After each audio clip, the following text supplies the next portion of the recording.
Les premières mesures prises par celui qui a dit qu'il allait être un maire juste et un maire de proximité, un maire aux côtés des pauvres, au regard de 44 000 Saint-Gaulois qui sont en dessous du seuil de la pauvreté. Vous voyez, les premières mesures prises, c'est l'augmentation des indemnités de tous les élus, des élus de la majorité, le maire lui-même qui augmente de 145% et les élus qui passent, les adjoints qui passent de 1 360 € à plus de 2 500 €.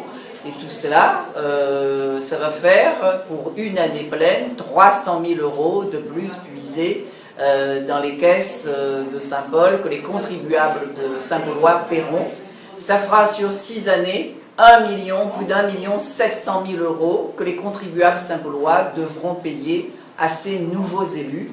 Et c'est inacceptable lorsque l'on sait qu'il y a un réunionnais sur deux qui vit avec à peu près 1 000 € par mois et qu'il y a 10% de ces mêmes réunionnais qui sont à 570 € par mois. C'est inacceptable. C'est la même chose qui se passe dans la communauté d'agglomération où ces élus se font augmenter également et un vice-président va toucher plus de 2 500 € aussi comme indemnité.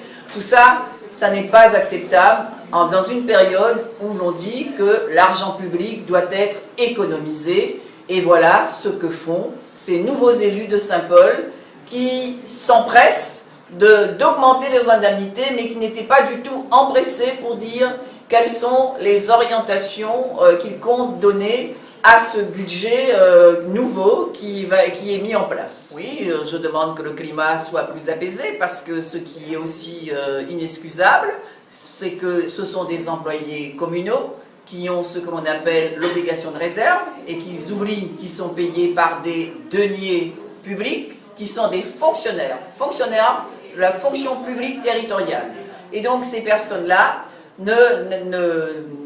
n'observent jamais ce que l'on appelle l'obligation de réserve. Ce qui est valable pour Saint-Paul devrait être aussi valable pour toutes les communes de la Réunion.